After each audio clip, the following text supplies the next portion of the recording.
Hello, and welcome to this edition of What the Hell Just Happened? The only vlog on social media that both tastes great and is less filling. Hold for laughs. I'm your host, Martin Ganapoler. This week we begin with the interview by George Stephanopoulos of ABC News and the current resident of 1600 Pennsylvania Avenue. During this dialogue, Stephanopoulos asked the president if he would call the FBI to report an offer by a foreign national of damaging info on one of his political opponents. To which Big Donnie replied, "No!" He said he'd take the info and use it in his campaign. Why not? This ranks as the dumbest on-camera admission since Michael Jackson told CBS Ed Bradley that it was okay for him to sleep with other people's children. When Stephanopoulos told him that his own FBI director said that calling the FBI was mandatory, he pushed back and said the director was wrong. The president further stated that he had seen lots of stuff in his life and never did he call the FBI.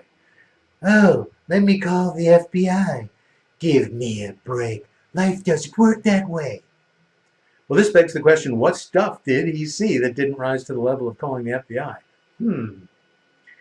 He then lectured Stephanopoulos that using this info was common practice, that it even had a name, oppo research. No, dude. Oppo research is when an American campaign staffer uncovers a video of the opposing candidate saying that he, I don't know, grabs women by the genitals. Anyway, the ensuing criticisms this all stirred up resulted in statements by experts that indeed it was illegal to receive foreign info or other gifts. Further, it makes the president vulnerable to blackmail, or at the very least makes him or her beholden to a foreign power when they call in favors later on. And finally, it blew a massive hole in Trump's America First stance and his whiny, repetitive claim of no collusion. Actually, this interview was a lot like watching OJ's TV special called If I Did It, only a bit more nauseating. On a more cheerful note, the White House press secretary quit this week. Yes, Sarah Huckabee Sanders, who calls herself a Christian, but worked for years routinely breaking the 10th commandment, has finally tendered her resignation. You know, it was such a sweet gig, too. I mean, Sanders has held the fewest press briefings per month than any of the prior 13 press secretaries.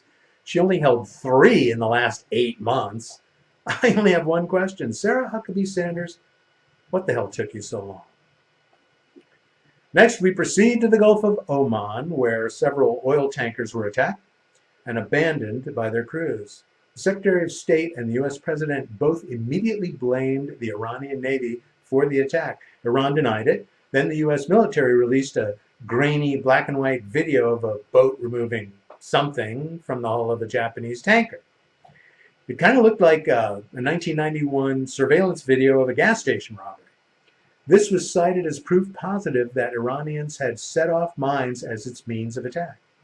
But the captain and the crew of the tanker said they saw some object flying at them and then heard an explosion. And the damage they received was above the waterline on the hull. So based on these eyewitness accounts, experts doubt this was a mine attack as the U.S. claims.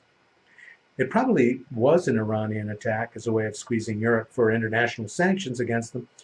Or it could be Houthi rebels from Yemen, or even the UAE trying to drive up oil prices.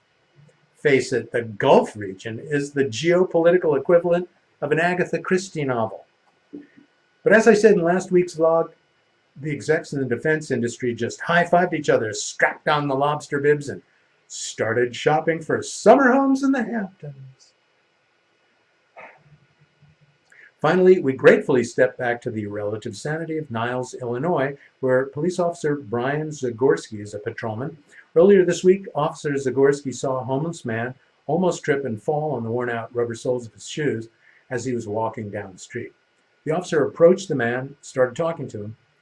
After hearing about the man's circumstances, he asked if the homeless guy wanted a bag of toiletries and supplies, courtesy of a community assistance program offered by the police department. But the man declined. Then Officer Zagorski asked the man what his shoe size was. And as fate would have it, his feet were the same size as the beat cops. Without hesitating, Zagorski took off his shoes and gave them to the homeless man.